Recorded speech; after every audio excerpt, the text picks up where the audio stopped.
अभी हम हरे गद्दा कृष्णा प्रभु जी, दंडवत प्रणाम। हरे कृष्णा सभी भक्तों को हरे दंडवत कृष्णा माता प्रणाम। जी। हरे कृष्णा सभी दंडवत प्रणाम।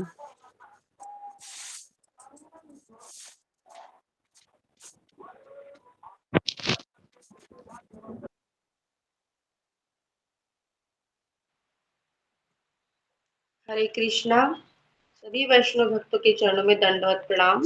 हरे कृष्णा। दंडवत प्रणाम कृष्ण माता जी। कृष्णा सभी भक्तों को चाला प्रभु दंडवत दंडवत प्रणाम। प्रणाम माता जी, दंडवत प्रणाम। हरे कृष्णा सभी भक्तों के चरणों में दंडवत प्रणाम। दंडवत हरे प्रणाम। कृष्णा।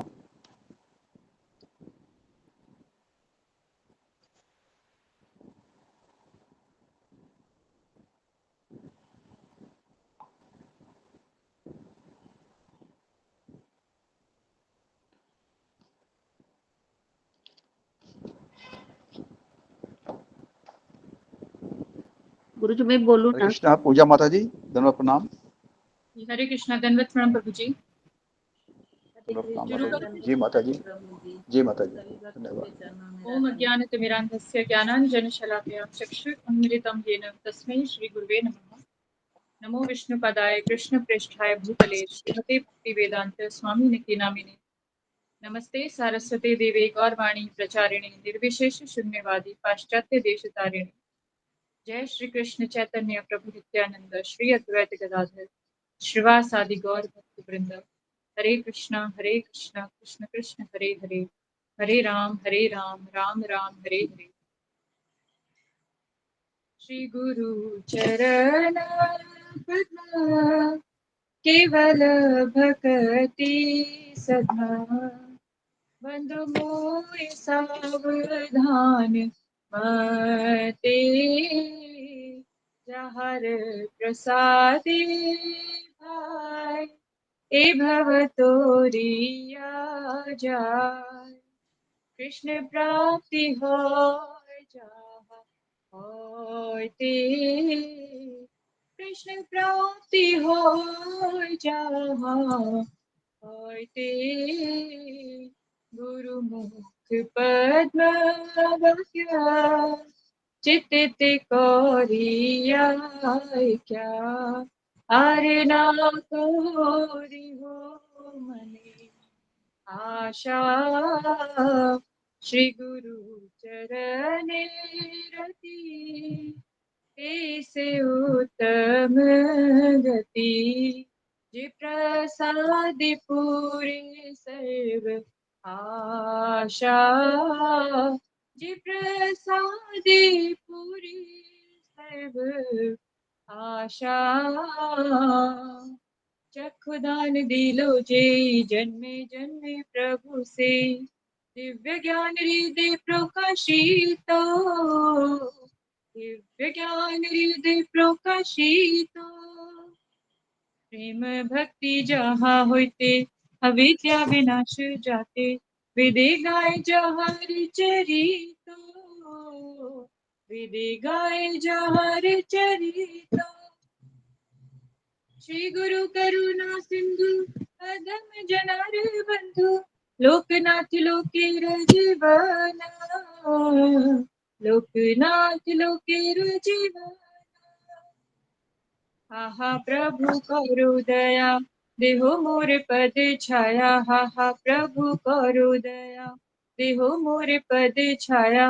हे बीजश खुशुक त्रिभुवना, हे बीजश खुशुक त्रिभुवना। श्रीला प्रभुपाद पतित पावना, जय गुरुदेव लाइलो शरणा। प्रभुपदाय प्रभुपदाय जय प्रभुपदाय, जय जय प्रभुपाद प्रभुपाद प्रभुपाद, जय जय प्रभुपाद, जय जय गुरुदेव गुरुदेव गुरुदेव, जय जय गुरुदेव।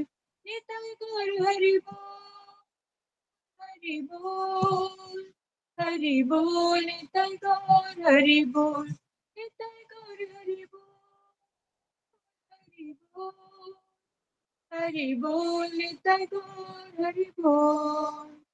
हरे कृष्णा। हरि बोल, हरि बोल। बहुत सुंदर माता जी, धन्यवाद माता जी। गुरु वंदना का जय माता अनुवाद दी। इस प्रकार है। हमारे गुरुदेव के चरण कमल ही एकमात्र साधन है जिनके द्वारा हम शुद्ध भक्ति में सेवा प्राप्त कर सकते हैं। मैं उनके चरण कमलों में अत्यंत भक्ति एवं श्रद्धा पूर्वक नतमस्तक होता हूँ। उनकी कृपा से जीव भौतिक क्लेशों के महासागर को पार कर सकता है तथा कृष्ण की कृपा प्राप्त कर सकता है। मेरी एकमात्र इच्छा है कि उनके मुख कमल से निकले हुए शब्दों द्वारा अपनी चेतना को शुद्ध करूं। उनके चरण कमलों में अनुराग ऐसी स्थिति है जो समस्त मनोरथों को पूर्ण करती है। वे मेरी बंद आंखों को खोलते हैं तथा मेरे हृदय में दिव्य ज्ञान भरते हैं। जन्म जन्मांतरों में वे मेरे प्रभु हैं। वे प्रेमा भक्ति प्रदान करते हैं और अविद्या का नाश करते हैं। वैदिक शास्त्र उनके चरित्र का गान करते हैं। हे गुरुदेव, हे प्रभुपाद, करुणा सिंधु तथा पतित आत्माओं के मित्र, आप सबके गुरु एवं सभी लोगों के जीवन हैं। हे गुरुदेव, मुझ पर दया कीजिए तथा मुझे अपने चरणों की छाया दीजिए। आपका यश तीनों लोकों में फैला हुआ है। हरे कृष्णा, दंडवत प्रणाम। श्रील प्रभुपाद की जय। धन्यवाद माता हरि जी, बोल माता जी, हरि बोल। हरि बोल। धन्यवाद जी। सुचिता माता जी, हरे कृष्णा। हाँ, हरे कृष्ण। जी माता जी, सभी कल के बारे में भक्तों को बताएं। दंडवत प्रणाम। गुरु जी के चरणों में कोटि कोटि प्रणाम। श्री कृष्ण चैतन्य प्रभु नित्यानंद अद्वैत गदाधर श्रीवासादि गौर भक्तवृंद।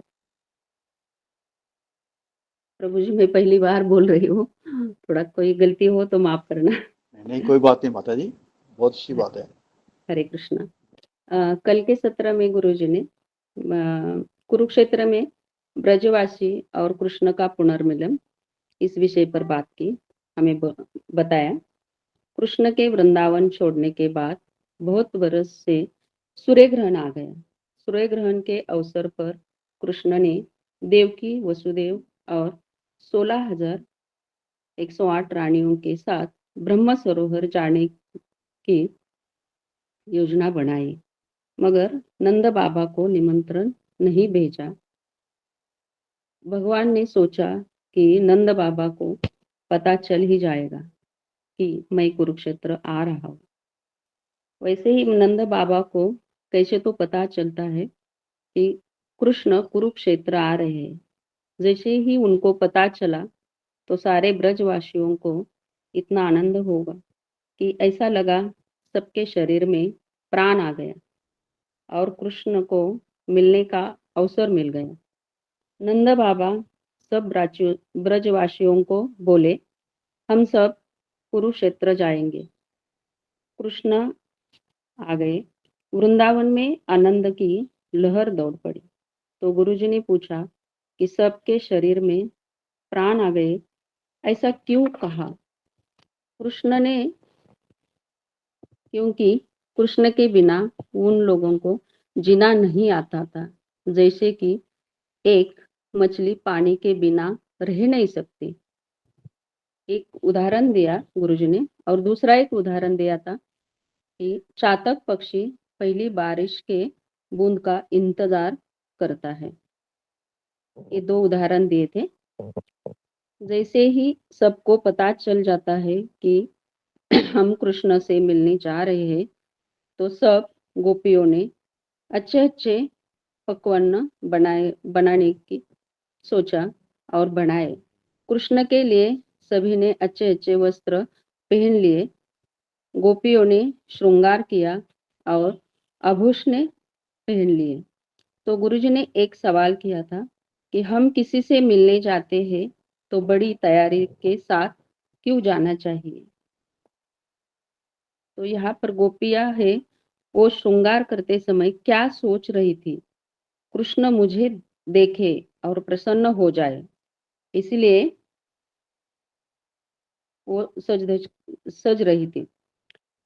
वैसे ही गुरुजी ने बताया, हमें जन्माष्टमी, रामनवमी, एकादशी को भी हमें सज धज कर मंदिर में जाना चाहिए और कृष्ण के सामने बोलना चाहिए कि हे कृष्ण गिरिधारी लाल, मुझे देखिए और प्रसन्न हो जाए। ऐसा हमारा भाव होना चाहिए। सारे गोप गोपियां अपनी अपनी बैलगाड़ियों में बैठकर कुरुक्षेत्र के ओर चल गए। मार्ग में निरंतर कृष्ण का चिंतन कर रहे थे। बहुत बरस हो गए कृष्ण से मिलने हुए। 100 बरस के बाद वो कृष्ण मिल रहे थे। लेकिन कृष्ण नवजात किशोर थे, गोपियां भी किशोरी थी। भगवान कृष्ण की उम्र 16 साल से बढ़ती नहीं थी। गोपियों की आयु 14 साल 9 महीने के पश्चात बढ़ती नहीं और इनका शरीर सच्चित आनंदमय होता है। सूर्य ग्रहण के अवसर पर नारद मुनि आए थे। व्यास मुनि, गौतम ऋषि, हजारों लाखों ऋषि आए थे। धर्मराज युधिष्ठिर, द्रौपदी, कुंती, पितामह भीष्म, द्रोणाचार्य, कर्ण, ये सभी वहां पर एकत्रित हुए थे। ब्रजवासी सूर्य ग्रहण को फॉलो नहीं करते थे। वो कृष्ण को मिलने का बहाना था। थोड़ी ही समय में हजारों गाड़ियां कुरुक्षेत्र में आई। उसमें से यशोदा मैया, नंद बाबा, राधा रानी, ललिता, विशाखा, सब बाल बाल सब कृष्ण को मिलने से उत्कंठ थे। जैसे ही कृष्ण सबको मिलते हैं वैसे देखा तो कृष्ण के पास गए और कृष्ण को बोले कि यशोदा मैया, नंद बाबा आपको मिलने आए हैं। कृष्ण सभी को छोड़कर तुरंत यशोदा माता के पास जाते हैं और यशोदा माता कृष्ण को गोद में बिठाते हैं और रोने लगती है। तब ही वसुदेव, देवकी, रोहिणी माता भी आते हैं और देवकी सोच रही थी कि कृष्ण मेरी गोद में कभी ऐसे बैठे नहीं थे, मुझे माँ भी नहीं बुलाया था, तो वो सोचती थी कि मेरे नसीब में क्यों नहीं है। तो गुरुजी बताते हैं कि कृष्ण ने देवकी के पेट से जन्म तो लिया था, मगर यशोदा माता के साथ वात्सल्य भाव था और वो आदान प्रदान हो गया था। इसलिए कृष्ण से मिलने के लिए गोपियां बहुत आतुर थी। उनके प्राण निकलने वाले थे। इतने वर्षों तक बड़ी कठिनाई से प्राण को धारण किया था उन्होंने। गोपियां कृष्ण समझकर पेड़ को भी लपेटती थी। जैसे जैसे कृष्ण के निकट आती थी वैसे वैसे उनको धैर्य एक एक क्षण का उठने लगा और कृष्ण का दर्शन करते ही फूट फूट के वो रोने लगी। ऐसा रोना तो ब्रज में कृष्ण के विरह में भी नहीं हुआ था। तो गुरुजी ने पूछा कि रोने रोने में क्या फर्क है। तो गुरुजी बताते हैं कि अभी इतने दिनों बाद कृष्ण से मिल रहे हैं और उसे देखकर खुशी हुई, प्रसन्नता हुई। वो नजदीक जाके देखा तो वहां का कृष्ण अलग था और अभी का कृष्ण अलग था। गुरुजी मैंने इतना ही बताया, लिखा है। हरे कृष्ण। कुछ गलती बहुत धन्यवाद सुंदर माता जी, लगाया माता धन्यवाद। जी आपने। सुंदर माता जी, हरि बोल। हरि बोल माता जी, बहुत सुंदर सुंदर। बताया हरे आपने। कृष्णा, सभी भक्तों को हरे दंडवत कृष्ण। प्रणाम। हरे कृष्ण। कृष्णा सभी को दंडवत प्रणाम, हरे कृष्णा सभी भक्तों को दंडवत प्रणाम। हरे कृष्णा सभी भक्तों को प्रणाम। बहुत सुंदर माता जी, हरे कृष्णा, हरि बोल। मैं पहली हरि बार बोल बोल हरि रही हूँ। बोल, बहुत सुंदर मुझे भजन। पता नहीं क्यों डर लग रहा था, मगर अशोक चावला प्रभु ने मुझे बोला कि कोई बहुत अच्छा डरने का बताया नहीं, माता जी बोलने आपने। का है। तो उनकी बहुत वजह से मैं सुंदर इतना माता तो जी, बोल पाई। बहुत सुंदर माता जी, धन्यवाद। बहुत सुंदर बताया आपकी माता वजह से जी। हो गया। हरि बोल। हरे हरि बोल, कृष्ण। हरि बोल, मैं ऐसा ही प्रयास करूंगी। हरे कृष्ण। धन्यवाद। धन्यवाद।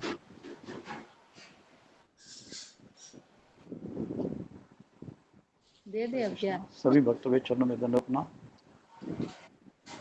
रागिनी माता जी, हरे कृष्णा। जी प्रभु जी। जी माता जी, वो क्या नाम, जगन्नाथ अष्टमी कहिएगा। जी प्रभु जी, बहुत बहुत धन्यवाद। ओम अज्ञानतिमिरान्धस्य ज्ञानांजन शलाकया चक्षुरुन्मीलितं तस्मै श्री गुरुवे नमः। हरे कृष्णा सभी भक्तों को दंडवत प्रणाम। मुझसे कोई त्रुटि हो जाए तो क्षमा कर दीजिएगा।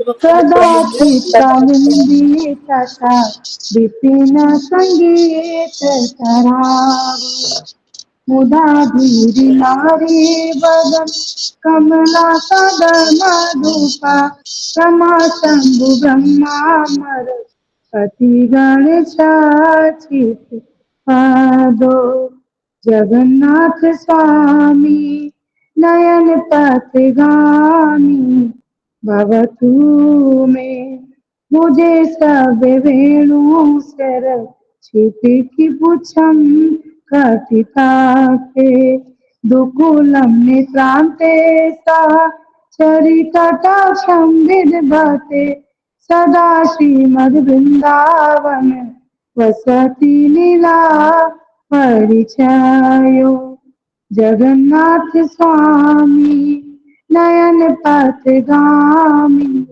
भवतु में मां बोध तीरे कनक रुचिरे नील शिखरे वसंता सदांता सह बलभद्रेणा बलिना सुभद्रा मदत्ता सकल सुर सेवा वसुरादो जगन्नाथ स्वामी नयन पथगामी भवतु में कृपा पारवारा सजल जलद श्रेणी रुचिरो रमावाणी रामास्पुर दमल पंखिरुमुख सुरेंद्र राध्या श्रुतिगण शिखागीत चरितो जगन्नाथ स्वामी नयन पथगामी भवतु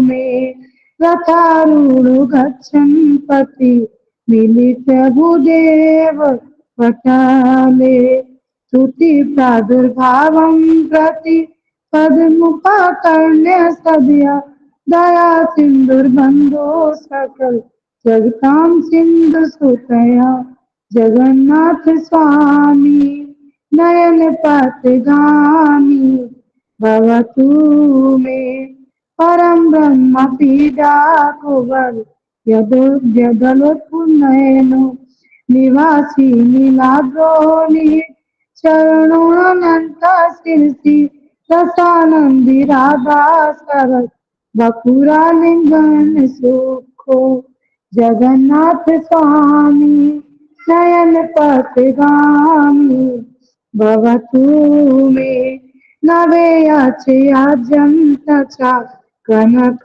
माणिक्य विभवम् नयचेयं रम्या सकल जन्मकान्यावर वधुम् सदा काले काले प्रमथ पतिता गीता चरितो जगन्नाथ स्वामी नयन पथगामी भवतु में हरं तं संसारं द्रुतं कर्मसारं सूरपते हरं तं पापानं वितति परम यादव पते अहो दीननाथे नीर चरणों निश्चित नीदम जगन्नाथ स्वामी नयन पथगामी भवतु में जगन्नाथ अष्टकम पुण्यम या पठेत प्रयतास्ति सर्व पाप विशुद्धात्मा विश्वलोकम सदस्यति। हरे कृष्णा। प्रभु जी वो मैंने पहली बार स्टोन में गाया इसलिए ठीक से गा नहीं पा रही थी, क्षमा कीजिएगा मुझे। माता जी माता जी बहुत अच्छा गया, बहुत धन्यवाद। बहुत सुंदर माता जी, बहुत सुंदर। हरिओम माता जी, बहुत सुंदर। जय जगन्नाथ, जय हरे कृष्णा जगन्नाथ। गुरु जी, दंडवत प्रणाम। सभी भक्तों को दंडवत प्रणाम। हरे कृष्णा। सही भक्तों को दंडवत प्रणाम। गुरु जी को दंडवत प्रणाम।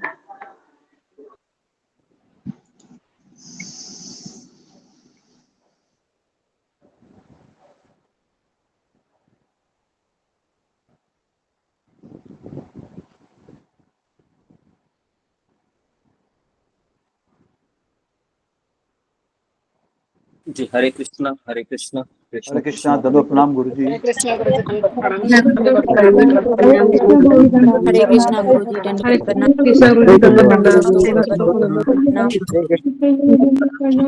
गुरु जी दंडवत प्रणाम। हरे कृष्णा हरे कृष्णा हरे कृष्णा।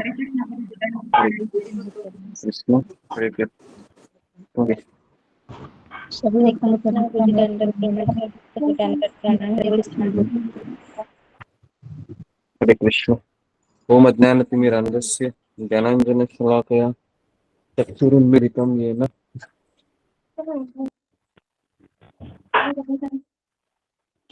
तस्मै श्रीगुरुवे नमः। नमो विष्णुपदाय कृष्णप्रेष्ठाय भूतले श्रीमते भक्तिवेदान्त स्वामिनिति नामिने। नमस्ते सरस्वती देवी गौरवाणी प्रचारिणे निर्विशेष शून्यवादी निश्चय देशकारिणे। हे कृष्ण करुणा सिंधु दीनबंधु जगत्पते गोपेश गोपिका कांत राधा कांता नमस्ते। तप्त कांचन गौरांगी राधे वृंदावनेश्वरी वृषभानुसुते देवी प्रणमामि हरिप्रिये। वाञ्छाकल्पतरुभ्यश्च कृपा सिन्धुभ्येव च पतितानां पावनेभ्यो वैष्णवेभ्यो नमो नमः। जय श्री कृष्ण चैतन्य प्रभु नित्यानंद श्री अद्वैत गदाधर श्रीवासादि गौर भक्त वृंद। हरे कृष्णा कृष्णा कृष्णा हरे हरे, हरे राम राम राम हरे हरे। हरे कृष्णा, सबका स्वागत है। अशोक चावला प्रभु कुछ अनाउंसमेंट है? नहीं गुरुजी, कोई विशेष अनाउंसमेंट नहीं है जी ठीक है। आज। वो है क्या नाम, हेरा पंचमी गुरुजी। जी हेरा पंचमी। जी जी ठीक है। तो हम और कल वरिकृष्ण पंडित जी का तिरुभाव दिवस है जी कल। जी जी जी जी जी जी ठीक है। तो हम शुरू करते हैं आज का क्लास। तो आज का क्लास हेरा पंचमी के ऊपर होगा। हेरा पंचमी जो आज मनाया जाएगा। जी, सब लोग अपने कैमरा को ऑन कीजिए, माइक को बंद कीजिए। सब लोग अपने अपने माइक है चेक कीजिए जरा, किसी का माइक शुरू है।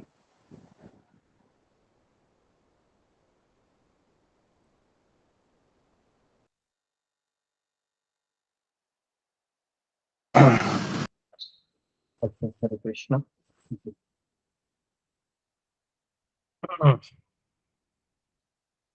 तो सब लोग लिखिए कि जगन्नाथपुरी में 9 दिन 7 दिन उत्सव मनाए जाते हैं। जगन्नाथपुरी में रथ यात्रा के बाद के 7 दिन अलग अलग उत्सव मनाए जाते हैं।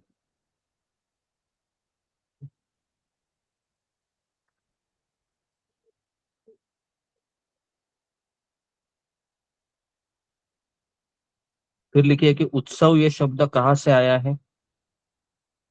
उत्सव शब्द कहाँ से आया है। उत्सव, उत्सव ये शब्द उत्साह, उत्साह है ना। तो उत्साह होने के लिए हमको उत्सव मनाने चाहिए अलग अलग। ठीक है जी। अगर हमको संतुष्टि चाहिए, सुख चाहिए, तो हमें भगवान के उत्सव मनाने चाहिए, उत्सव मनाने चाहिए। तो अभी मुझे कौन बताएगा कि हेरा पंचमी का अर्थ क्या है। हेरा पंचमी का अर्थ क्या है, फिंगर को रेज कीजिए। हेरा पंचमी का अर्थ क्या है, इस शब्द का अर्थ बताना है आपको। जी, किसी को याद है हेरा पंचमी का अर्थ क्या है। किसी को याद ही नहीं है। जी, किसी को याद है, किसी को नहीं याद है। हेरा पंचमी अर्थ है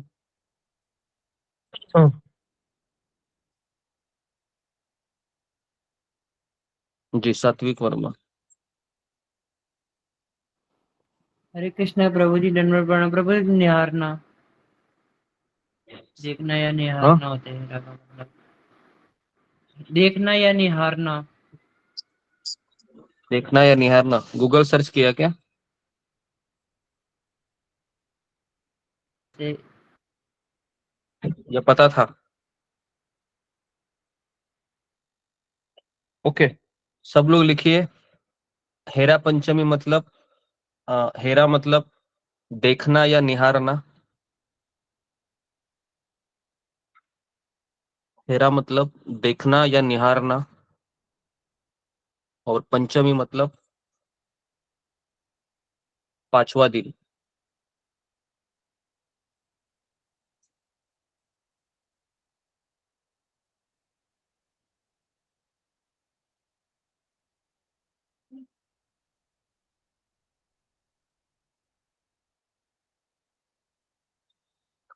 जी, लिखा।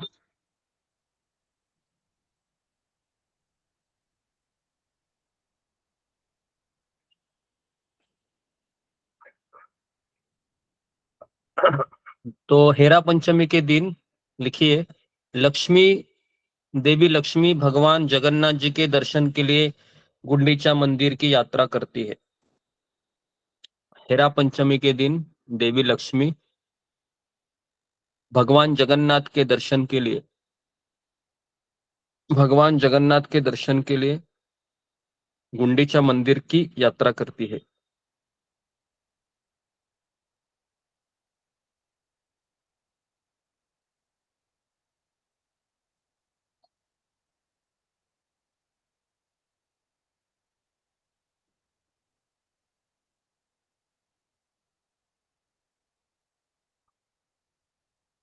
ठीक है जी। अभी अगला अगला हेडिंग दीजिए, कैसे मनाई जाती है हेरा पंचमी?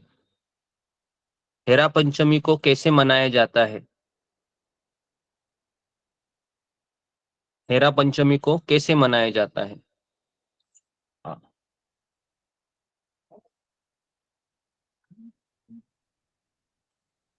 जी।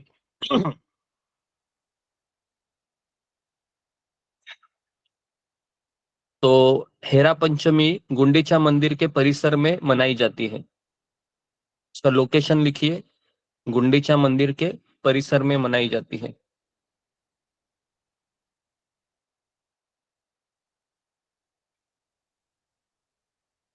और इस दिन भगवान जगन्नाथ की धर्मपत्नी माता लक्ष्मी जगन्नाथ को देखने के लिए अपने घर से गुंडीचा मंदिर जाती है।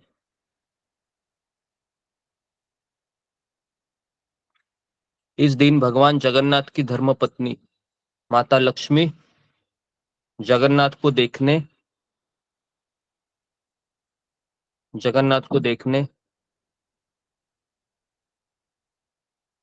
उनकी गुंडीचा मंदिर चली आती है।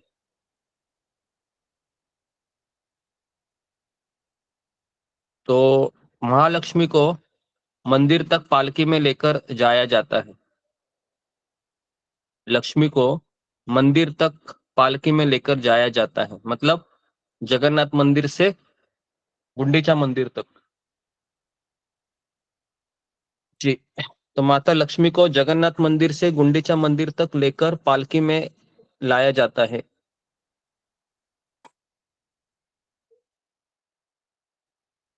जहां पुजारी उन्हें गर्भगृह में लेकर जाते हैं। जहां पर पुजारी उनको गर्भगृह में लेकर जाते हैं।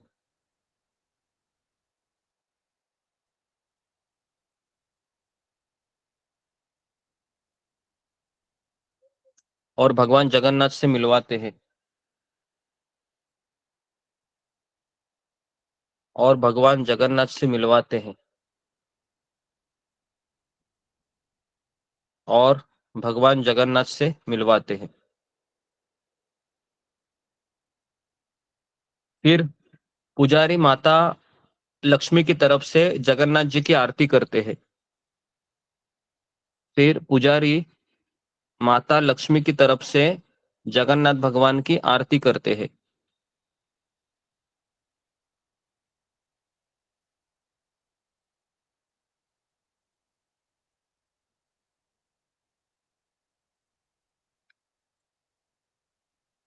पुजारी माता की तरफ से जगन्नाथ जी की आरती करती है और महालक्ष्मी फिर जगन्नाथ जी से घर वापस आने का अनुरोध करती है। माता लक्ष्मी जगन्नाथ जी को कहती है कि अभी आप वापस अपने घर चलिए।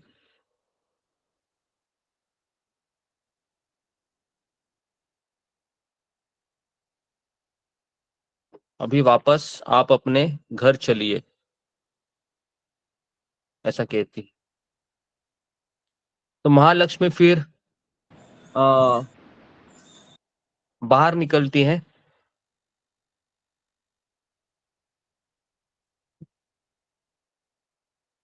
माता लक्ष्मी है वो बाहर निकलती है मंदिर के और फिर लक्ष्मी की पूजा करते हैं।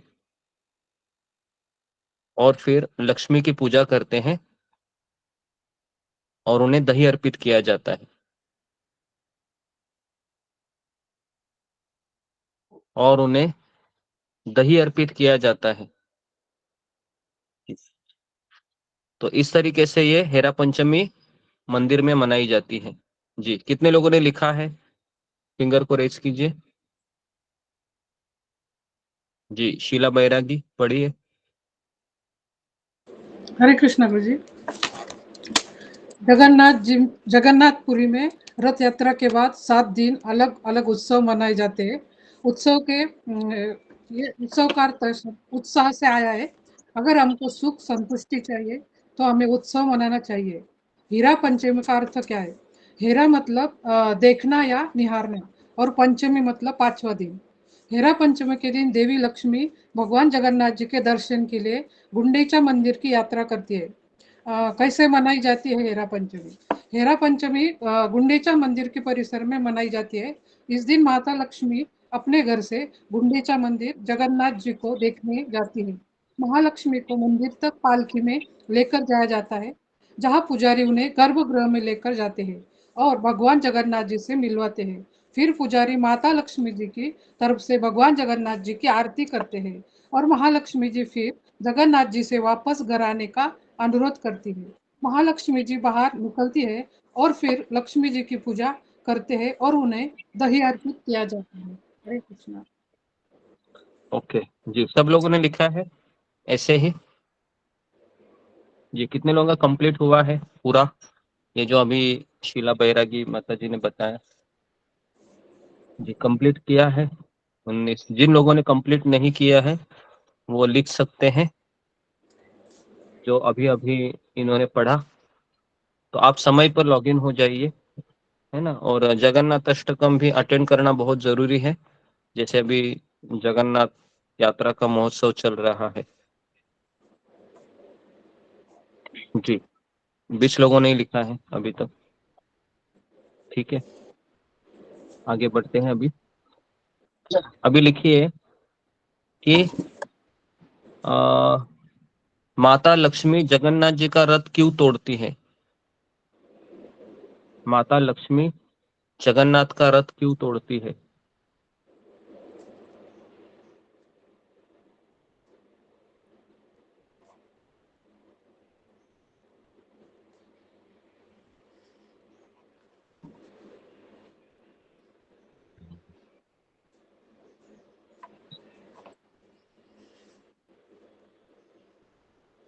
जी, तो लिखिए, मान्यता यह है कि भगवान जगन्नाथ ने अपनी पत्नी देवी लक्ष्मी से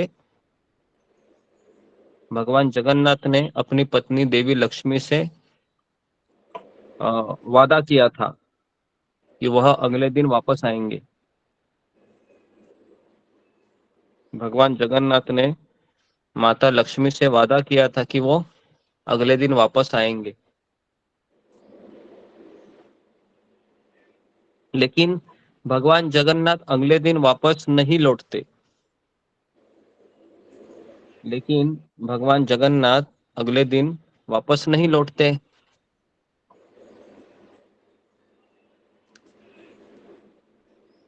और फिर इस तरीके से 1 दिन, 2 दिन, 3 दिन, 4 दिन प्रतीक्षा करती है। किस तरीके से? 4 दिन वो प्रतीक्षा करती है ना, कल आएंगे, परसों आएंगे, लेकिन भगवान जगन्नाथ वापस आते नहीं है।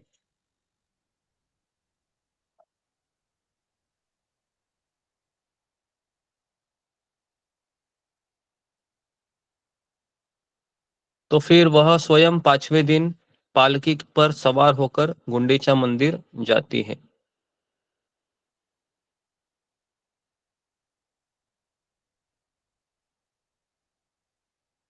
और वो स्वयं 5वें दिन जगन्नाथ मंदिर से पालकी पर सवार होकर गुंडीचा मंदिर जाती है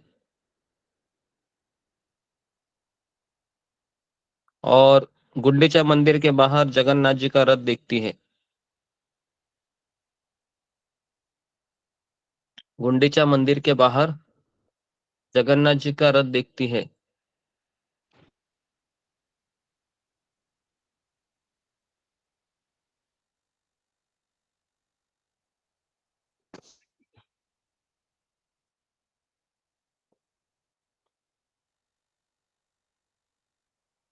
और फिर वह जगन्नाथ जी के रथ को देखकर गुस्सा हो जाती है।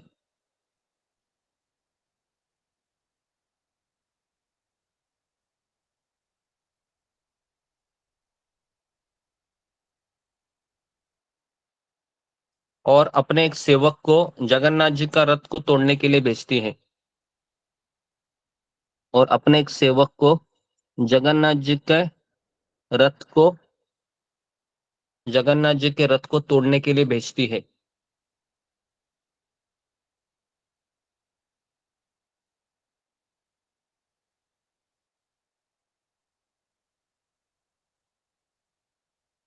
और एक पेड़ के पीछे छिपकर माता लक्ष्मी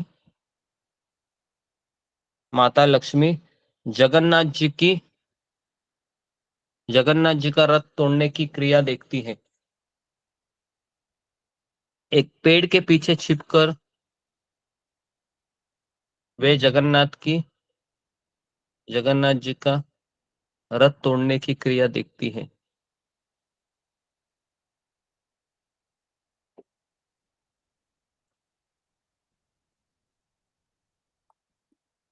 और रथ तोड़ने के पश्चात वापस वह मुख्य मंदिर जगन्नाथ तक पहुंच जाती है। रथ तोड़ने के बाद कुछ समय के पश्चात वह अपने घर मंदिर पहुंच जाती है।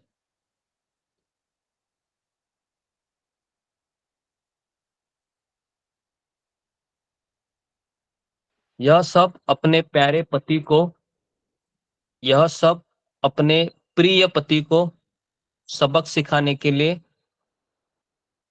यह सब अपने प्रिय पति को सबक सिखाने के लिए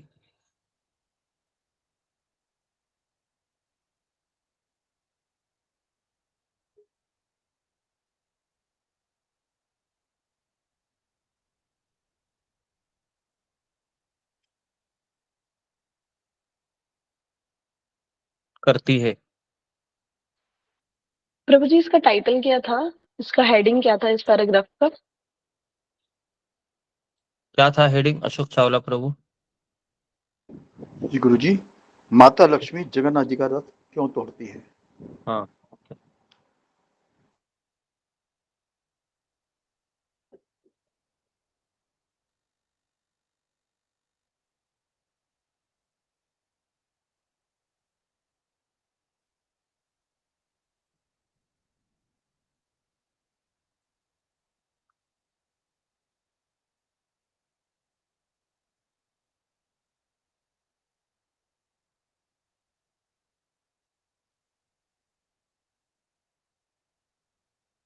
ठीक है।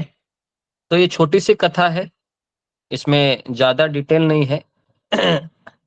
लेकिन यहाँ पर हम कुछ लेसन रख सकते हैं। तो मेरा यहाँ पर पहला सवाल है कि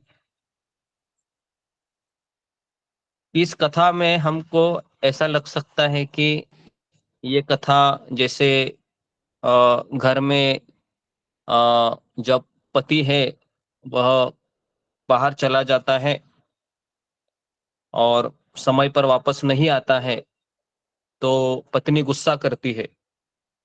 तो आप कहोगे कि अरे ये तो डिक्टो हमारी स्टोरी लगती है, लेकिन मैं कह रहा हूं कि हमारी स्टोरी नहीं है। क्योंकि अगर हमारे जीवन में ये सब होता है और भगवान स्वयं ऐसा करते हैं, ये दोनों में क्या फर्क होता है? जी, फिंगर को रेज कीजिए।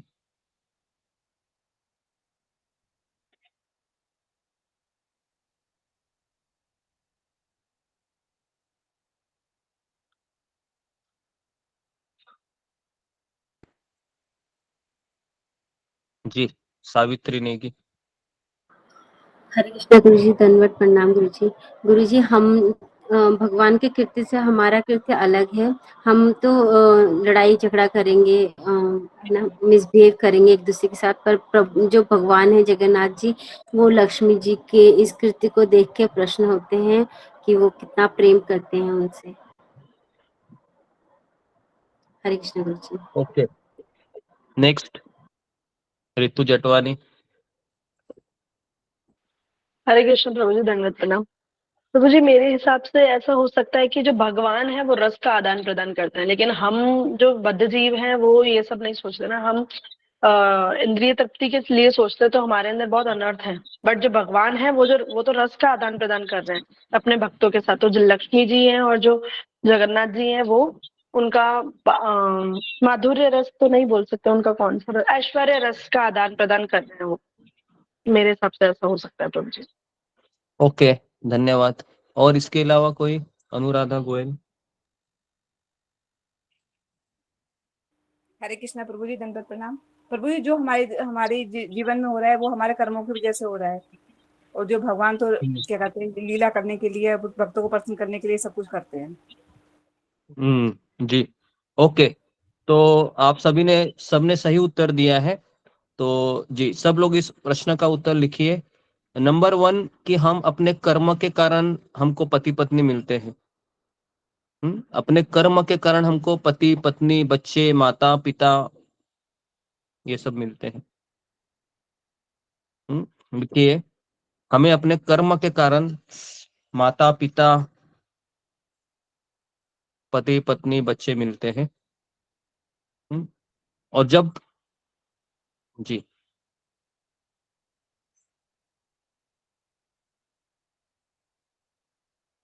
और हमारे माता पिता पति पत्नी हर जन्म में बदलते हैं। हमारे माता पिता पति पत्नी बच्चे हर जन्म में बदलते हैं।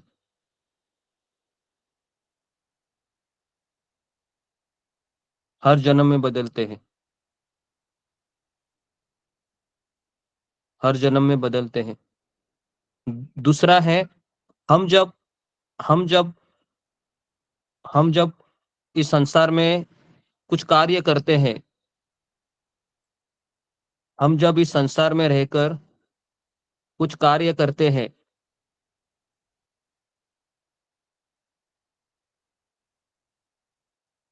तो उससे कर्म बंधन लगता है।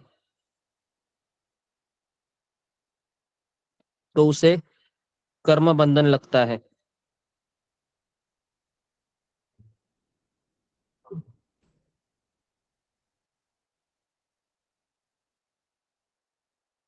लेकिन भगवान भगवान की पत्नी, भगवान के संतान, ये सब शाश्वत ये सब शाश्वत होते हैं।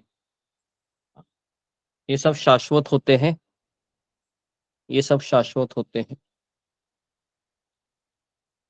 तो भगवान की लीला को सुनकर भगवान की लीला को सुनकर हम जैसे बद्ध जीव का शुद्धिकरण होता है। हम जैसे बद्ध जीव का शुद्धिकरण होता है। और सांसारिक कथाएं सुनकर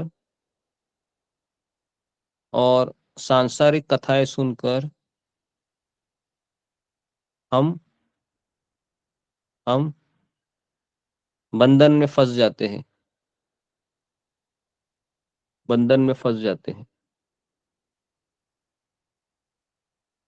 हम बंधन में फंस जाते हैं।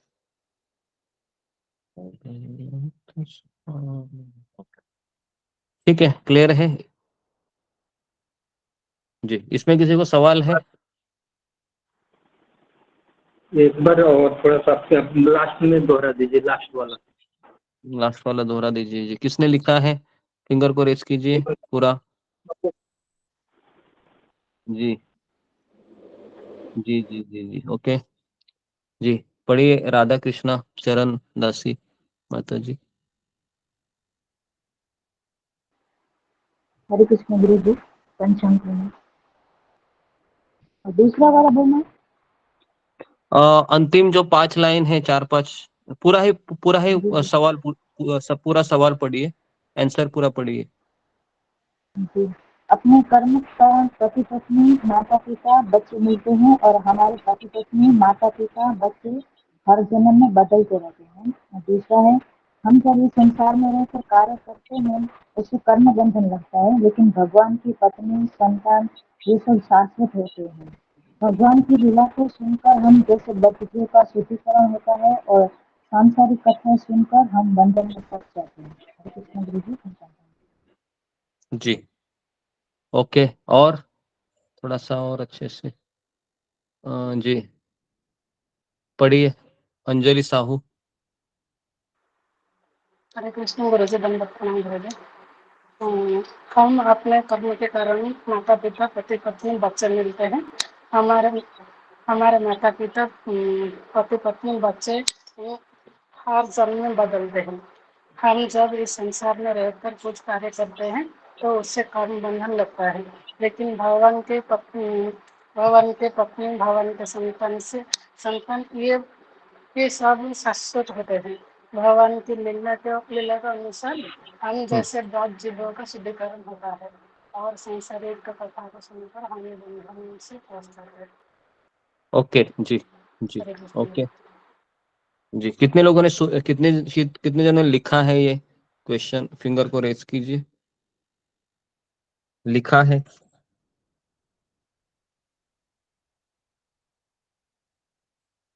ओके, 30 लोगों ने लिखा है। गुरुजी धन्यवाद। प्रश्न एक बार प्रश्न बोल दीजिए ना प्लीज। प्रश्न अशोक चावला प्रभु बोलिए। जी गुरुजी, प्रश्न इस प्रकार से है, इस कथा से हमें लग सकता है कि जब पति समय पर घर वापस नहीं आता तो गुस्सा करते हैं। हमारी यह स्टोरी नहीं है। हमारे जीवन के और भगवान के जीवन में ऐसा क्या अंतर है? हाँ जी जी हाँ, शुक्रिया। हरे कृष्ण। ओके, तो ये हेरा पंचमी की स्टोरी पूरी हो गई है। अभी हमारा कल का जो हमने छोड़ा था, जहां पर हमने जो कुरुक्षेत्र की लीला को हमने, है ना, छोड़ा था, वहां से हम कंटिन्यू करेंगे। ठीक है, तो हेरा पंचमी में किसी को डाउट है, कुछ पूछना है यहाँ पर? क्योंकि एक फेस्टिवल है, एक उत्सव है जो मनाया जाता है। जी रीना, रीना पानी,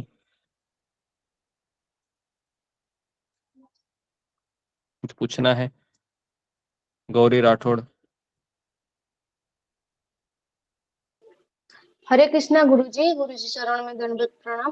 गुरुजी शुद्धिकरण का मतलब क्या है? शुद्धिकरण का मतलब क्या है? बहुत अच्छा सवाल पूछा है। शुद्धिकरण का मतलब, जैसे कि मान लो कि अभी बारिश के समय कुछ पानी आता है ना, जिसमें बहुत कीटाणु होते हैं, तो हम उसको क्या करते हैं, हम गैस पे रख के उसको बॉईल करते हैं, जिससे उसके कीटाणु मर जाते हैं और फिर वह पानी पीने लायक होता है।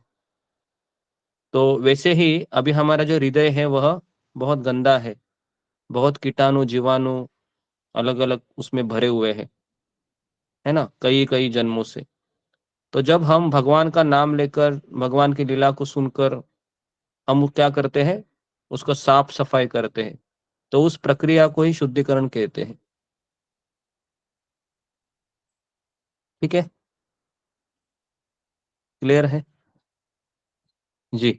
तो अगर किसी को इस सवाल अगर ये लिखना है तो आप लिख सकते हो कि शुद्धिकरण किसे कहते हैं। ये भी अच्छा सवाल है। हाँ, सब लोग लिखिए इसको, शुद्धिकरण किसे कहते हैं। शुद्धिकरण किसे कहते हैं कि हमारे अंदर के अनर्थों को साफ सफाई करने की प्रक्रिया को शुद्धिकरण कहते हैं।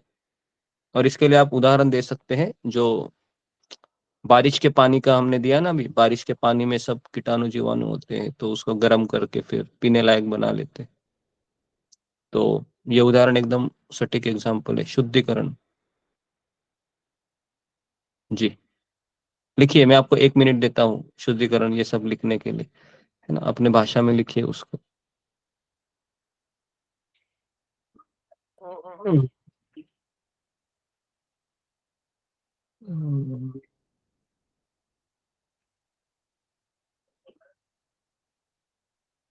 जी, ऋतु जटवानी,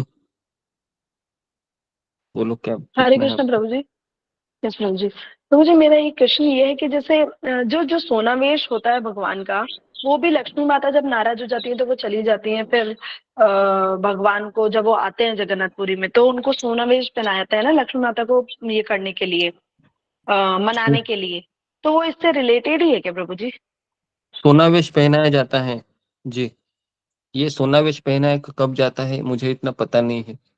कोई उड़ीसा में है कोई यहाँ के भक्तगण, सुजाता महापात्रा, सुन रही हो। हरे हाँ, कृष्ण। बताओ, ये लक्ष्मी जी को सोना का ड्रेस कभी पहनाया जाता है। नहीं नहीं, लक्ष्मी को नहीं वहाँ प्रभु जी, जगन्नाथ जी को। जगन्नाथ जी को, हाँ, जगन्नाथ जी को कभी पहनाया जगन्नाथ जाता है। बलदेव सुभद्रा महारानी को सोनावेश धारण कराया जाता है, ऐसी कहानी सुनी है प्रभु जी मैंने, इसलिए मैं पूछ रही हूँ हाँ, कि इस ये सुनो ना। रिलेटेड है क्या? हाँ, तो हम कंफर्म करते हैं कि जो है ना उड़ीसा के लोग रहते हैं। हाँ, बताइए सुजाता। मुझे पता नहीं, वो सुनावेश होता है बाहुड़ा दशमी एकादशी के दिन सुनावेश होता है, इतना ही पता है। एकादशी होता है ना, लेकिन सुना है तुमने भी या हाँ नहीं सुना। होता देखा है। है। ओके। और उड़ीसा के लोग कौन है, अंजलि साहू, तुमको पता है। अभी चली हाँ, गई। हरे कृष्ण गुरुजी। गुरुजी, हाँ, होता है शिलान्यास होता है, लेकिन वो एकादश के दिन में होता है, लेकिन क्यों होता एकादशी है के वो। दिन होता है। जी जी ओके, ठीक है, एकादशी के दिन होता है। ओके जी। ओके, रीना गंगवार,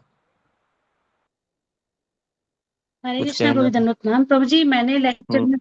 लेक्चर में मैंने ये सुना है कि ये जो सोनावेश के बारे में ऋतु माता जी बता रही, तो जब वो भगवान जब वापस आते हैं तो लक्ष्मी माता बहुत नाराज होती हैं, सारे द्वार बंद हो जाते हैं।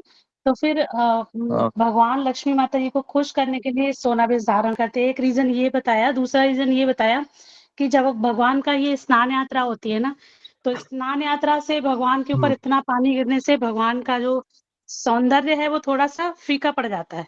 तो सोनावेश से उसको ढक हम्म, के भगवान को ऐसे सुंदर, मतलब वो 2 रीज़न मैंने सुने हैं इसके। दिखाते हैं। ओके ओके जी, वेरी धन्यवाद। तो ये कुछ डिटेल से हरे कृष्णा प्रभु। आपको बता रहे, ठीक है। ओके, तो अभी हम कुरुक्षेत्र में प्रवेश करते हैं, जहां पर कल हम देखे थे कि सारे ब्रजवासी गण हैं, ये कृष्ण को देखने आते हैं। और फिर हम देखते हैं कि किस तरीके से यशोदा माता फिर अपने कृष्ण को गोदी में लेती है। और उस समय बहुत बड़े बड़े ऋषिगण भी आते रहते हैं, है ना, वाल्मीकि मुनि, फिर वशिष्ठ मुनि, नारद मुनि, व्यासदेव जी। लेकिन भगवान इन सबको छोड़कर पहले यशोदा माता के पास जाते हैं। और यशोदा माता उनको बहुत प्रेम करती है। और फिर यशोदा माता सोचती है कि अरे, मैंने तो गोपियों के बारे में सोचा ही नहीं, वो उनका तो प्राण है, संकट में है, तो मैं कृष्ण को छोड़ देती हूँ। तो कृष्ण जैसे ही फिर गोदी से उतरते हैं तो राधा रानी और गोपियों के पास जाते हैं। बराबर है। तो यहाँ तक हमने कल देखा था। और फिर इस तरीके से रोते हैं, है ना। तो इसमें हमने रोने के 2 कारण बताए थे कल। बराबर है, कृष्ण का दर्शन करने से वे फूट फूट कर रोती है। और ऐसा रोना कभी वो वृंदावन में भी नहीं रोई थी, सारे गोपियां। है ना। तो रोने के भी काफी चीजें होती है। कई बार लोगों को लगता है कि ये रो रहा है, रो रही है, तो उनको लोग इमेजिन करते हैं कि शायद ये इसलिए रो रही होगी, लेकिन रोने के कई कारण होते हैं, है ना जी। तो इस तरीके से यहाँ तक हमने कल विराम दिया था, बराबर है अशोक चावला प्रभु? यही तक हम रुके थे। जी जी गुरु जी, यहीं पे थे। यहीं पर थे हम। तो हमारे पास अभी भी आधा घंटा है, तो हम कवर करने की कोशिश करते हैं जी।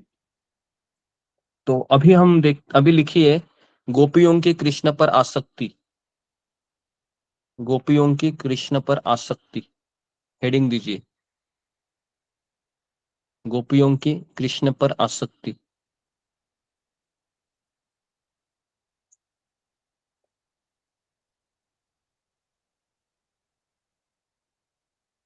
जी जी, गोपियां कृष्ण से इतनी आसक्त थी, गोपियां कृष्ण से इतनी आसक्त थी कि एक निमिष के लिए भी, एक निमिष, निमिष ब्रैकेट में लिखिए, एक जो क्या बोलते हैं पल, है ना, हिंदी में पल बोलते हैं ना, पल पल, है ना, तो पल से भी कम होता है निमिष।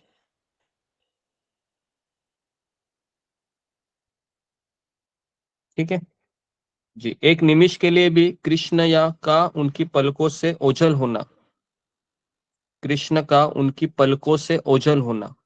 पलके मतलब सबको समझ में आ रहा है ना, जो आंखों के ऊपर होती है, जो बंद चालू होती है ना, खिड़की की तरह जी।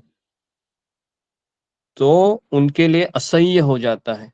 असह्य मतलब सहन नहीं कर सकते वो, बराबर है। ऐसा किसी का होता है कि हमारे ग्रुप में कोई है ऐसे जिनको भगवान अगर दिखाई नहीं दिए तो उनको ऐसा लगता है कि एकदम असह्य हो गया मैं, असह्य हो गई हूँ, एकदम जैसे मछली की तरह अवस्था हो गई हो?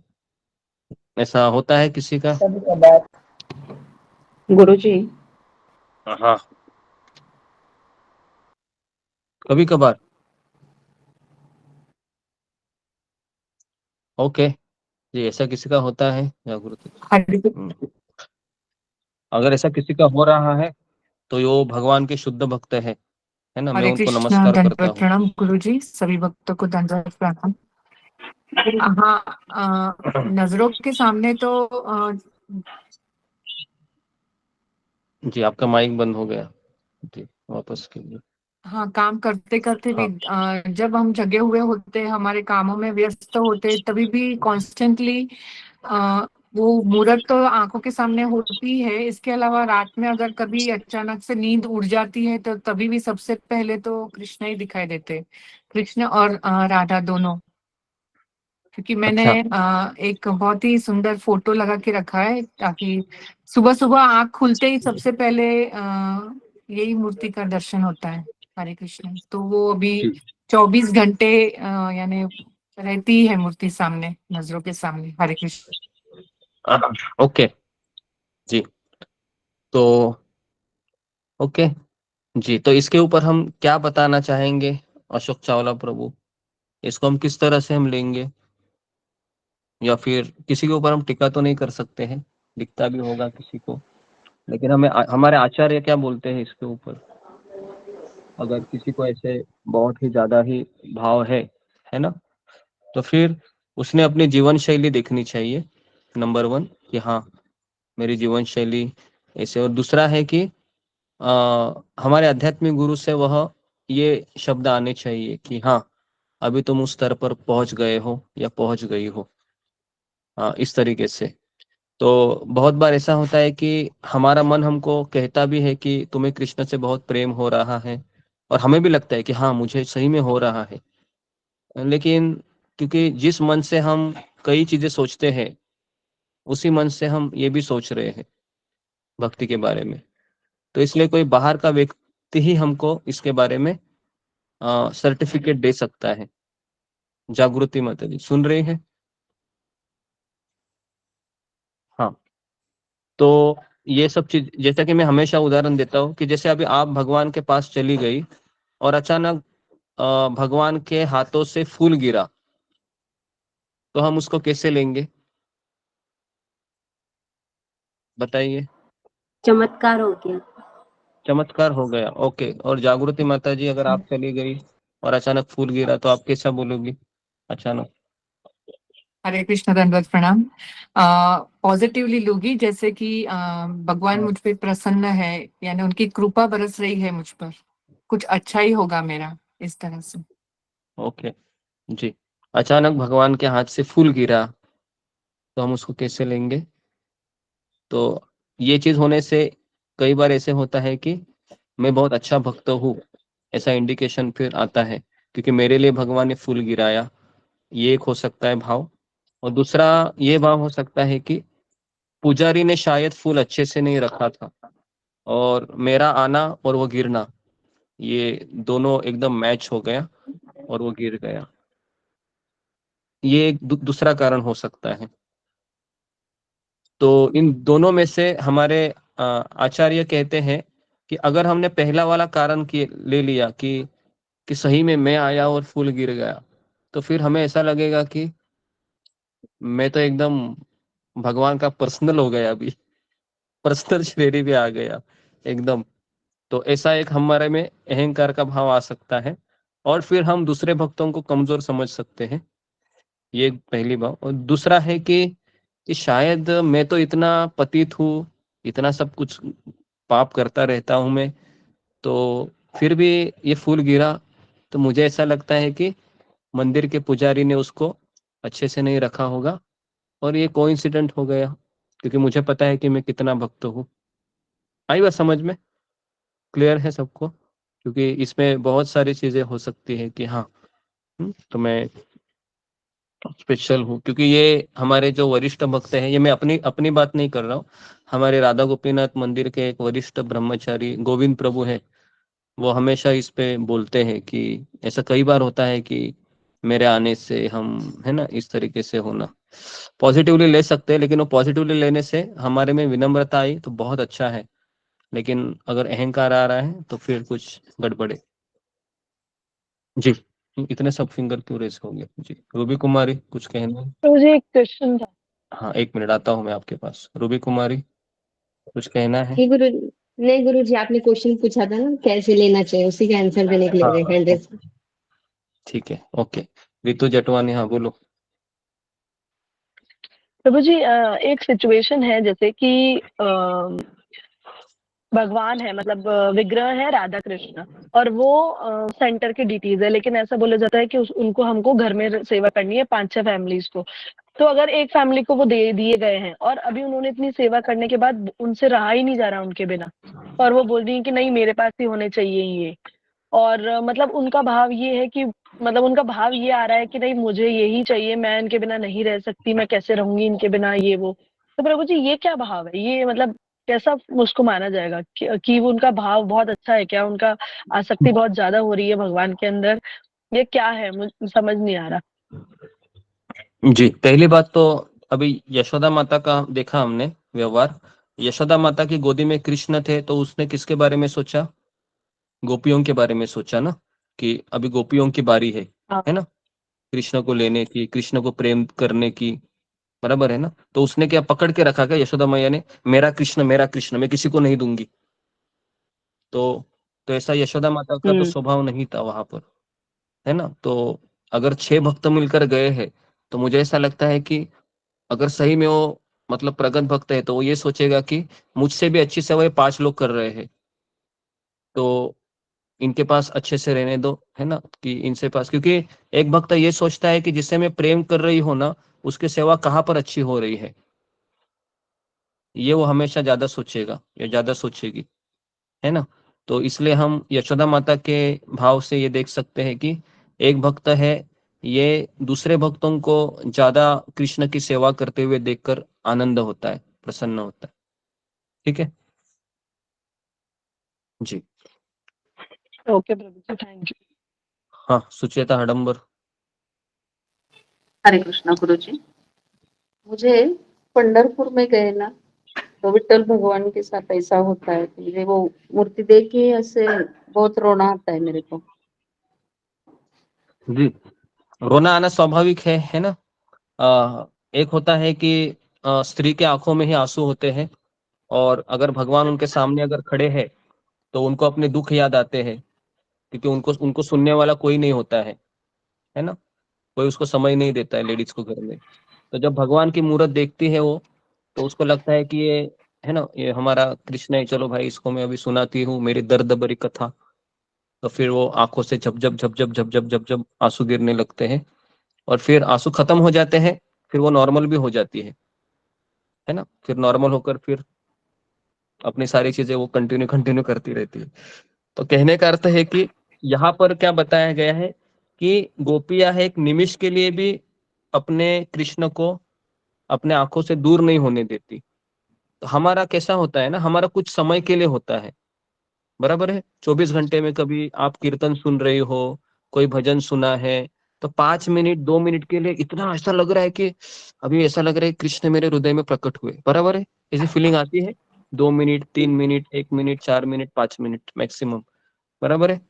और उसके बाद अचानक आपको फोन आया, अरे मैं मंदिर के बाहर तुम्हारी राह देख रहा हूँ, गोविंदास में मैंने पिज्जा ऑर्डर किया है, जल्दी जल्दी आ जाओ, है ना, पिज्जा खाने के लिए। तो 5 मिनट में वो सारी फीलिंग भी चली जाती है, और फिर वापस दौड़ दौड़ कर वो पिज्जा खाने जाएगा। बता, समझ में आ रहा है मैं क्या बताना चाह रहा हूँ?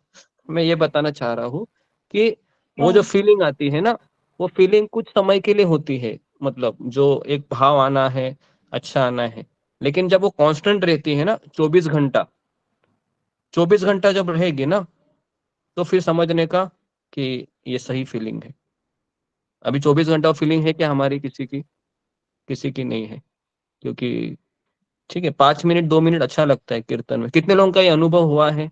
आप जब जपा करते हैं, कथा सुनते हैं, तो 5 मिनट 2 मिनट 10 मिनट, या फिर जब तक सत्संग में है तब तक आपको ऐसा लगता होगा कि बस अभी मैं कृष्ण के लिए मर ही जाऊं, है ना, ऐसा लगता होगा, सब कुछ छोड़ छाड़ के, बराबर है। लेकिन ये फीलिंग है ना, ये फीलिंग एक्चुअली वो सत्संग का कमाल होता है।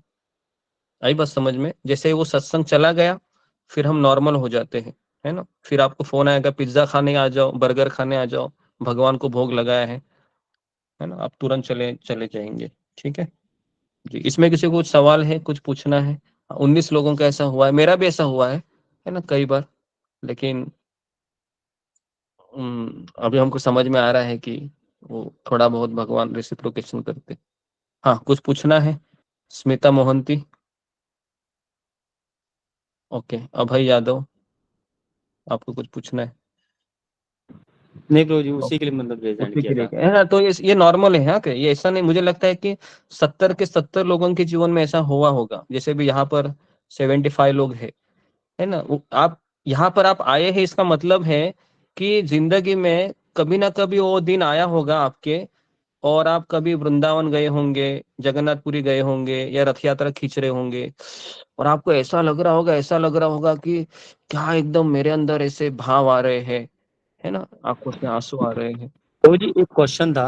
हाँ हाँ, बोलो। प्रभु जी जैसे आप बता रहे हैं कि ये हमारे जीवन में कभी कुछ ऐसा हुआ रहता है तो हमको ऐसा भाव आता है, तो ये कहीं ना कहीं हमारे जीवन में कुछ ऐसे दुख के क्षण रहते हैं जिसको याद करने के कारण ही हमारे अंदर ऐसा आता है। हाँ, ये अच्छा सवाल पूछा। एक होता है कि भगवान के सामने हम जब दुखों को बताते हैं ना, तो भी रोना आता है, बराबर है, होता है ऐसे, है ना। एक्चुअली वो फीलिंग आध्यात्मिक नहीं होती है कि किसी को दुख बताना। अभी मान लो कि आप मेरे सामने भी अगर आपके दुख बताएंगे तो आपको भी रोना आएगा, बराबर है ना। तो वो नॉर्मल है, वो नॉर्मल है, वो कोई आध्यात्मिक सिम्टम नहीं है। लेकिन जब आप भगवान की कथा सुनते हुए, कीर्तन सुनते हुए जब आंखों से आंसू आते हैं ना, वो अलग है। आई बात समझ? इस दोनों को मिक्स मत कीजिए आप, है ना। अभी किसी ने कहा कि मैं जब दुखी होकर भगवान के पास जाता हूँ तो मुझे रोना आता है ना। लेकिन ये रोना अलग है, और आप कथा सुनते हुए रोते हैं, वो अलग है। कितने लोगों को ये बात क्योंकि क्लियर हो मंगलवार को गई? आया ना मिथास टेम्पल के बाद 2-3 दिन बताया था उसने, तो आज वेडनेसडे और थर्सडे 2 ही दिन हुआ ना। ओके, तो जी, क्लियर है सबको ये बात? नहीं तो सबको लगेगा कि मुझे भगवान के सामने मैं रो रही हूँ, रो रहा हूँ, तो चेक कीजिए मैं क्यों रो रहा हूँ। कभी कभी घर में बहुत झगड़ा होता होगा और आप भगवान के पास गए और आप बहुत रो रही है। कितने लोगों ने ऐसा किया है? या कोई रो रहा है, घर में कुछ क्लेश हो गया, कलह हो गया, आप भगवान के पास गए और झरझर झरझर झरझर रो रहे हैं, है ना। अच्छी बात है ये, ऐसा नहीं कि गलत है, ये अच्छा बात है, ऐसा होना चाहिए, शरणागति का लक्षण है ये, कि दुख में भगवान को याद करना। लेकिन ये आध्यात्मिक रोना नहीं है, ये आध्यात्मिक रोना नहीं है ना। हम सब किए हैं ऐसे, दुख में भगवान ही याद आते हैं, ठीक है, जाहिर है ये, ठीक है जी। ओके, तो अभी हम विषय पर आते हैं कि जी, कि यहाँ पर गोपियां कृष्ण से इतनी आसक्त थी कि एक निमिष के लिए भी कृष्ण का उनकी पलकों से ओझल होना उन्हें असह्य था। और हम किससे आसक्त है? Dash dash dash dash, fill in the blank आप कंप्लीट कीजिए, कि अगर वो एक निमिष के लिए भी मेरे पलकों से ओझल हो गया तो मेरे लिए जीना असह्य हो जाएगा। हाँ, बताइए वो कौन सी चीज है हमारी जिंदगी में? सब लोग बोलिए, कॉमन है ना, सबको पता होगा। गुरुजी मोबाइल। हाँ, मोबाइल। जी, ठीक है। तो हाँ, तो सब लोग इससे परिचित है कि गोपियों के कृष्ण में इतनी आसक्ति है कि अगर कृष्ण उनको देखे नहीं तो वो पागल हो जाती है। और हमें अगर सेलफोन नहीं दिखाई दिया तो हम भी, जैसे हम गोपिया कृष्ण को ढूंढती है ना, वैसे हम फिर मोबाइल को ढूंढते हैं। ओके, गुरुजी हमारा कृष्ण ही मोबाइल में है। हाँ जी, कृष्ण ही मोबाइल में है, अच्छी बात है जी। ओके जी। तो अभी मेरा अगला सवाल है, यहाँ पर थोड़ा, यहाँ पर मेरे मन में एक सवाल आ रहा है कि गोपियों को अभी कृष्ण का दोबारा मिलना ये इतना असह्य क्यों हो रहा है? कौन इसका मुझे जवाब देगा? जी, सवाल लिखिए कि गोपियों को, गोपियों का दोबारा कृष्ण से मिलना ये उनको इतना असह्य क्यों हो रहा था? अभी की सिचुएशन बोल रहा हूं मैं।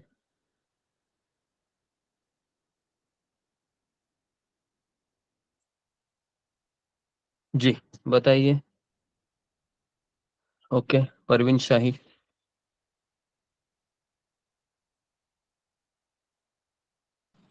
हरे कृष्णा गुरुजी, दंडवत प्रणाम सभी भक्तों को मेरा दंडवत। गुरुजी मैंने पहले से हैंड रेज किया हुआ था। Okay, next Ragini Gupta. गल्ला गल्ला हरे कृष्ण गुरुजी, दंडवत प्रणाम। गुरुजी, गोपियां इतने वर्षों से कृष्ण की प्रतीक्षा कर रही थी, तो बहुत प्रतीक्षा के बाद उनको दर्शन हुआ, तो वो इस बात से बहुत व्याकुल थी कि ये फिर से विरह ना हो, तो इसीलिए वो ज्यादा दुखी थी। हरे कृष्ण गुरु। जी जी जी, तो ये इसका सही उत्तर है कि प्रेम पता है ज्यादा कभी बढ़ता है जब हम पहली बार किसको मिले हैं, और पहली बार मिलने के बाद दूसरी बार मिलने का अंतराल बहुत ज्यादा ही है। आई बात समझ में? मैं क्या बताना चाह रहा हूँ, गोपियां है कृष्ण के साथ ही रह रही थी एक समय में, मथुरा वृंदावन में। लेकिन अभी वृंदावन से भगवान द्वारिका में आए हैं और द्वारिका में काफी साल बीत चुके हैं। तो जितने साल उन्होंने चिंतन किया था कृष्ण का दर्शन का, तो इसके लिए उस चिंतन से अग्नि इतनी तेज हो गई थी कि इसके लिए वह, है ना, उतनी तीव्रता का अनुभव कर रही थी। ठीक है, तो इसके लिए उनको असह्य हो रहा था कि कृष्ण को एक पल के लिए भी अपने आंखों से ओझल न होने देना। ठीक है, तो ये बहुत ही ऊंची स्थिति है, हम बहुत ऊंचा ऊंचा बात कर रहे हैं यहाँ पर, लेकिन एटलीस्ट हम गोपियों का कृष्ण के प्रति प्रेम क्या था इसका हम पढ़ाई कर रहे हैं अभी फिलहाल, बराबर है। तो हमारा अभी कहाँ पर है ये सब प्रेम? परिवार में है, बराबर है, परिवार में ही है प्रेम। परिवार में कितनी भी गाली पड़े, तो ये अगला सवाल लिखिए कि परिवार में हमेशा क्लेश कलह होता है, फिर भी हम परिवार के प्रति इतना आसक्त क्यों होते हैं? ये अगला सवाल लिखिए।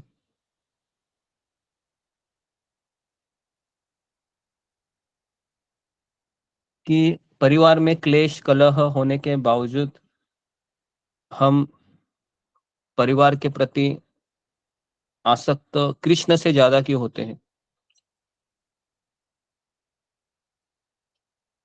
जी, कौन इसका उत्तर देना चाहेगा आप में से? फिंगर को रेज कीजिए। ऐसा क्यों होता है कि सब कुछ पता होने के बाद भी गीता भागवत फिर भी हम माला जप करते हैं, 16 माला, नॉनवेज भी नहीं खाते हैं, चाय कॉफी भी नहीं पीते हैं, फिर भी क्लेश कलह होने के बाद भी हम कृष्ण से भी ज्यादा परिवार में क्यों होते हैं? जी जी, सावित्री नेगी। हरे कृष्णा गुरु जी, दंडवत प्रणाम कीजिए गुरु जी। क्योंकि हम ना हर वक्त उनके आसपास रहते हैं, वो हमारे साथ रहते हैं, हम उनके लिए कार्य करते हैं, खाना बनाना, कपड़े धोना, और हम भक्ति तो हम 1-2 घंटे ही करते हैं, तो इस वजह से हम कृष्ण से ज्यादा परिवार से जुड़े हुए हैं। ओके, धन्यवाद। और अभय यादव। हरे कृष्ण प्रभु, दंड प्रणाम। तो जी हम मतलब जैसे परिवार में हमारे क्लेश होता है, मगर फिर भी हम उनसे कृष्ण से ज्यादा हम उनमें क्यों आसक्त रहते हैं? क्योंकि जैसे तो जी अभी कुछ दिन पहले क्लास में भी आपने बताया था कि हमने इतने जन्मों से वही सब कार्य करते आ रहे हैं, इसकी वजह से हमारा परिवार के प्रति आसक्त रहते हैं और कृष्ण के प्रति हम आसक्त नहीं हो पाते, क्योंकि हमारे हृदय में इतने जो काम, क्रोध, लोभ, मत, मात्सर्य ये सब जमे पड़े हुए हैं, वो अभी तक हम पूरी तरह से शुद्ध नहीं हो पा रहे हैं। इसके वजह से हम कृष्ण के प्रति जो हमारा प्रेम है वो बढ़ नहीं पा रहा है। जी जी जी, ओके, धन्यवाद आपका। और रूबी कुमारी। हरे कृष्णा गुरु जी, दंडवत प्रणाम। गुरु जी, आप भी एक बताते हैं कि हमारे टेस्ट की कमी है, जैसे कि भगवान के ऊपर उतना हमारे टेस्ट नहीं है, परिवार के ऊपर इतना थोड़ा टेस्ट है उसका, इसीलिए हम लोग ज्यादा आसक्त रहते हैं घर में। हरे कृष्ण ओके, गुरु। जी जी जी, अशोक चावला प्रभु। जी गुरु जी, जो रूबी माता जी ने कहा, प्रभु जी ने कहा, ये बिल्कुल ठीक है, मैं इनसे सहमत हूँ गुरु जी, यही मेरा जवाब है। जैसे आपने कहा था कि इंद्र को श्राप मिला था, जैसे सूअर का शरीर मिल गया था, तो नारद मुनि ने स्वयं कहा था उन्हें, भाई तुम इंद्र हो, निकलो यहाँ से, तुम कहाँ सूअर बन के बैठे हो? तो उन्होंने, तुम तो राजा हो, इंद्र राजा हो, चलो तुम्हारा वहां पे इंतजार हो रहा है स्वर्ग लोक में। तो उन्होंने मना कर दिया था, नहीं नहीं, ये मेरा परिवार देखो, मेरी सुंदर पत्नी देखो, सूर्य देखो, मेरे बच्चे देखो। जी जी जी जी, ओके। तो देखिए, सब लोग अग्री करते हैं, जैसा कि ये किसी ने कहा था अभी कि हम 24 घंटे चिंतन ज्यादा किसके करते हैं? भले ही क्लेश कलह होता है, चिंतन किसका ज्यादा होता है? प्रैक्टिकल आंसर है कि चिंतन हम परिवार का ही ज्यादा करते हैं ना। भगवान से ज्यादा भी चिंतन किसका होता है? परिवार का ज्यादा होता है, भले ही क्लेश है, कलह है ना। तो ये एक पहला रीजन है, सबसे मुख्य रीजन है। और दूसरा रीजन है कि जैसे करोड़ों जन्म से हम, है ना, माया के वशीभूत होकर जी रहे हैं, तो इसलिए इतना श्रद्धा नहीं अभी तक उत्पन्न हुई कि मैं तुरंत कृष्ण का चिंतन करने लगूं दुख आने पर।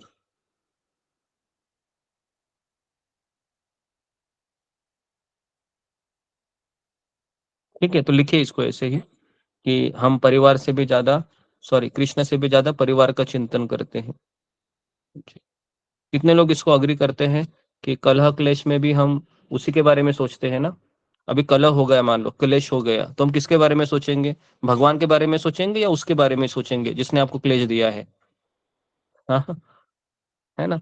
किसके बारे में सोचेंगे? जिसने क्लेश दिया उसी के बारे में सोचेंगे ना। अभी मेरी बारी आएगी ना, तब मैं सूद सहित रिटर्न कर दूंगी, है ना? ऐसा ही कुछ सोचते हैं। ओके, तो ओके, 17 लोग, ठीक है।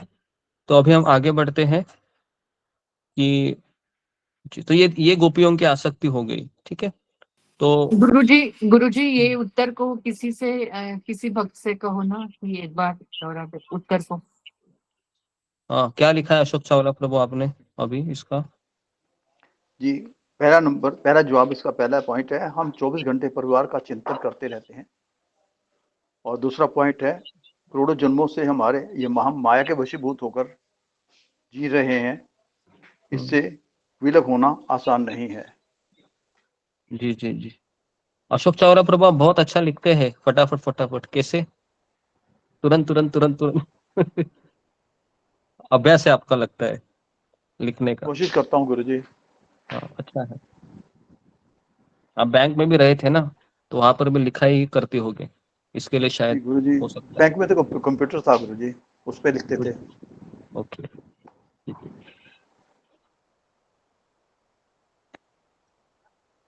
ओके, तो यहाँ पर देखिए कि वह कृष्ण का आलिंगन करना चाह रहे थे अभी।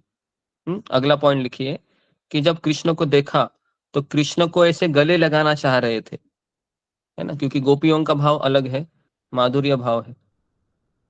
तो गोपियों ने जब कृष्ण को देखा तो वो कृष्ण को गले लगाना चाह रही थी,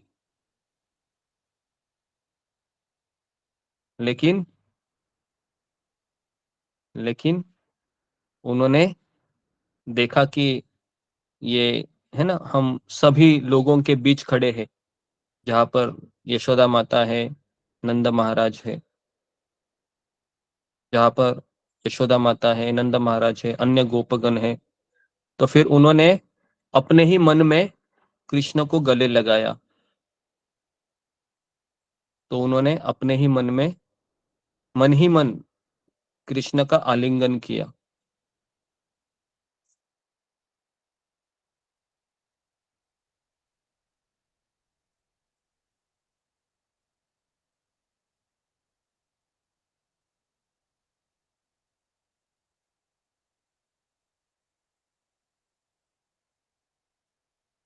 ठीक है, अभी कल का थोड़ा टॉपिक एकदम विशेष रहेगा, क्योंकि कल ये चर्चा होने वाली है कि इतने दिनों के पश्चात गोपिया कृष्ण से मिली है ना, पूरे अंतराल के पश्चात।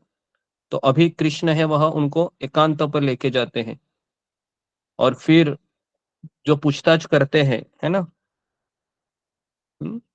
तो वह बहुत ही हृदय द्रावक है, मतलब हृदय को तोड़ने वाली है ना, हृदय टूटने वाली है कि किस तरह से गोपियां अपना प्रेम कृष्ण की तरफ व्यक्त करते हैं, है ना। तो ये हम कल देखेंगे, तो इसके लिए कल का क्लास आप मिस मत कीजिए।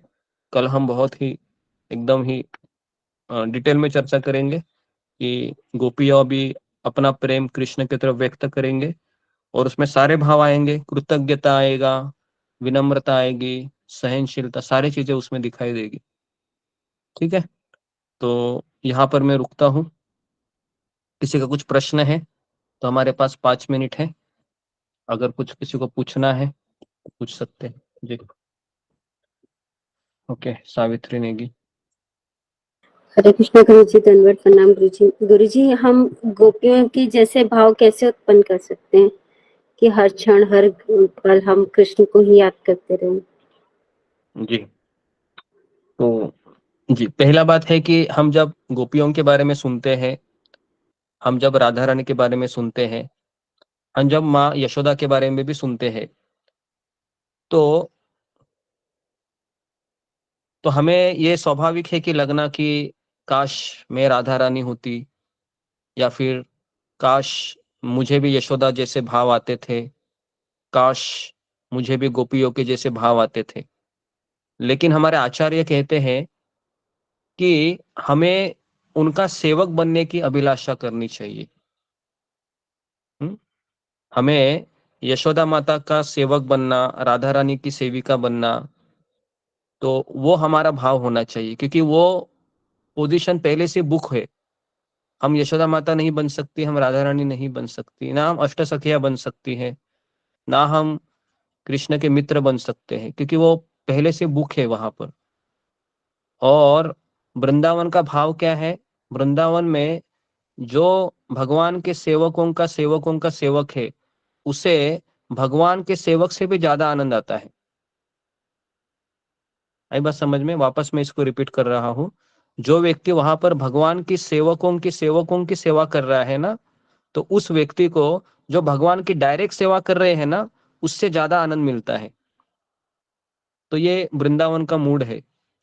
तो इसलिए हम जब ये कथाएं सुनते हैं ना, तो हमारा भाव ये होना चाहिए कि ये यशोदा माता, ये राधा रानी कितनी महान है कि काश मुझे ऐसे महान भक्तों की सेवा करने का अवसर मिले। ये हमारा भाव है। ओके, तो इसके लिए हम यही भाव को धारण करते हैं कि मैं हमेशा उनके चरणों की सेवा करती रहूंगी, राधा रानी गोपियों की और कृष्ण की, फिर वह हमें भगवान जल्दी प्रदान करेंगे। ठीक है, धन्यवाद। Okay, next Sunil Jha.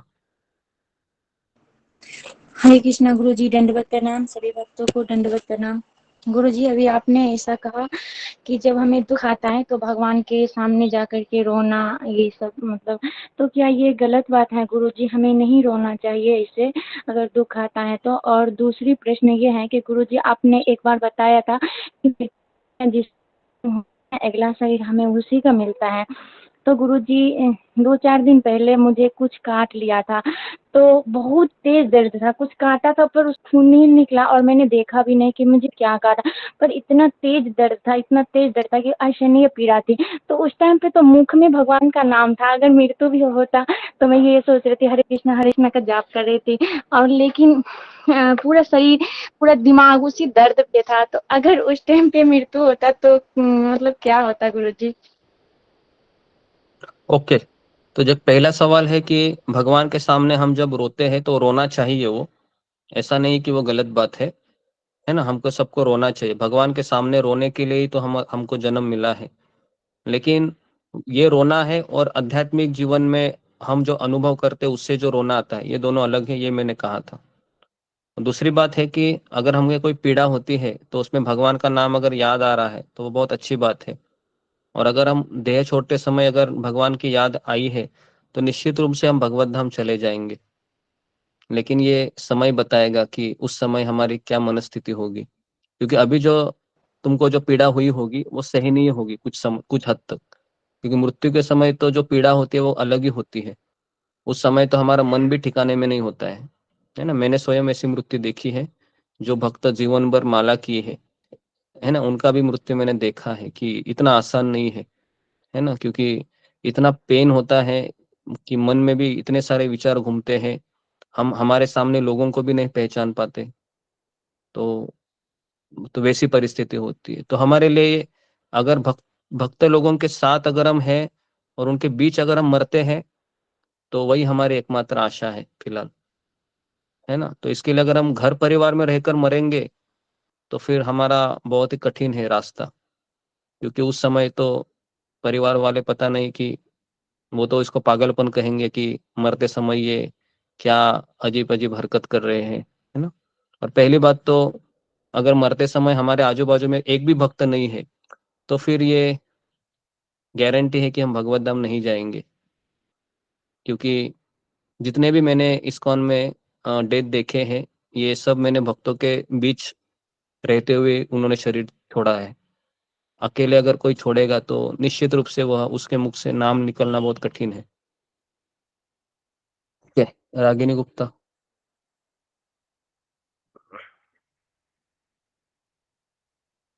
Okay, तो यहाँ पर मैं रुकता हूँ। तो आप सबका बहुत बहुत धन्यवाद। जगन्नाथ भगवान की जय, जगन्नाथपुरी की जय। हरे कृष्ण धन्यवाद।